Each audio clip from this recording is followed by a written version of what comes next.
প্রিয় ভাষানটেকবাসী, এই এলাকার মানুষের অনেক সমস্যা। বিভিন্ন সময় এখানে মানুষরা বিভিন্ন আশা ভরসা দিয়ে আসে, কিন্তু ভোটের পরে তাদেরকে আর খোঁজ পাওয়া যায় না।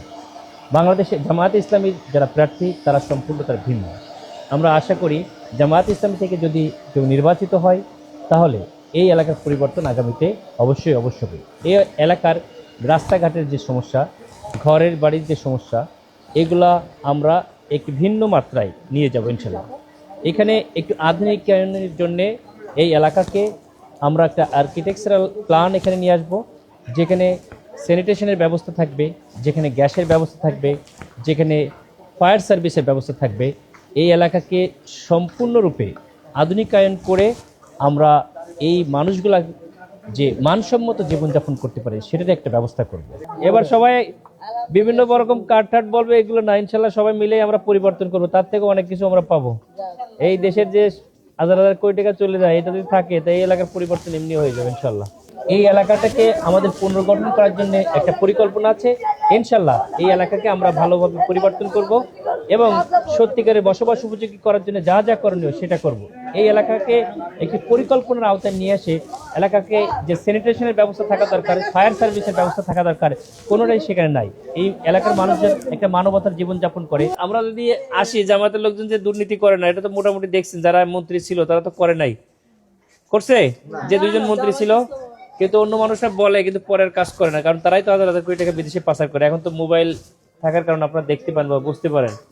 এই জন্য আপনাদের বিভিন্ন অফার দিতে পারে। এবার আপনারা দাঁড়িপাল্লা জামাত ইসলামের জন্য কাজ করেন, আল্লাহ ভালো করলে দেখবেন যে আমরা ইনশাল্লাহ পরিবর্তন করব।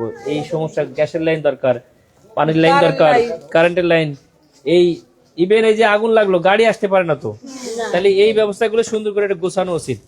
আপনারা সবাই এবার নির্বাচনে যদি আমরা ভালো করি, এগুলো আমরা গোছানোর চেষ্টা করবো ইনশাল্লাহ। আমাদের দেশ থেকে যে হাজার হাজার কোটি টাকা তারা পাচার করে ফেলছে বা নিজেদের উন্নতি করছে, যদি এটা না করে কোনো এমপি বা মন্ত্রীরা, মানুষের টাকা যদি দেশেই থাকে, তাহলে ওই এলাকার উন্নয়ন অবশ্যই হবে বলে আমি আশা করি। এই এলাকাকে আমরা আমাদের দায়িত্ব নিয়ে ইনশাল্লাহ পরিবর্তনের সূচনা করব এবং বাংলাদেশ জামায়াত ইসলামী দেশের যে পরিবর্তন নিয়ে আসবে, ঢাকার 17 আসন, সেটা একটা মডেল হবে ইনশাল্লাহ।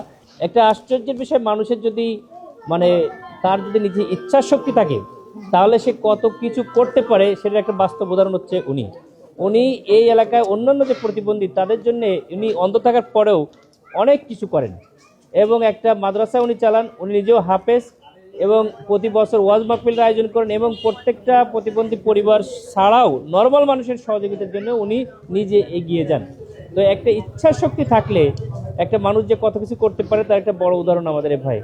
বাংলাদেশ জামায়াত ইসলামী ক্ষমতায় গেলে ইনশাল্লাহ জাকাত ভিত্তিক যে অর্থনীতি, এটা আমরা চালু করবো ইনশাল্লাহ। জাকাত ভিত্তিক অর্থনীতি এবং ইসলামী অর্থনীতি যদি চালু করা হয়, তাহলে আমাদের সমাজে যে ধনী গরিবের যে বৈষম্য, এটা অনেকাংশেই কমে আসবে। সত্যিকারের অর্থে যদি মানুষ তাদের জাকাত আদায় করে তাহলে এবং সঠিকভাবে মানুষের মধ্যে যদি নিয়ে আসা যায়, তাহলে কর্মসংস্থানের যে সুযোগ, প্রত্যেকটা মানুষকে রেগুলার সহায়তা না করে তাদেরকে জাকাত ভিত্তিক অর্থনীতির মাধ্যমে আমরা যদি তাদের কর্মসংস্থানের ব্যবস্থা করতে পারি, তাহলে এই মানুষের ভাগ্য উন্নয়ন অটোমেটিক্যালি হবে ইনশাল্লাহ। আমরা আশা করি আমরা সুন্দর একটা পরিবেশ আগামীতে সকলকে নিয়ে একটি বৈষম্যহীন বাংলাদেশের যে স্বপ্ন, ইসলামিক অর্থনীতির যদি আমরা প্রয়োগ করতে পারি, তাহলে এই সমাজ অটোমেটিক্যালি পরিবর্তন হবে ইনশাল্লাহ। সকলকে ধন্যবাদ। আসসালামু আলাইকুম।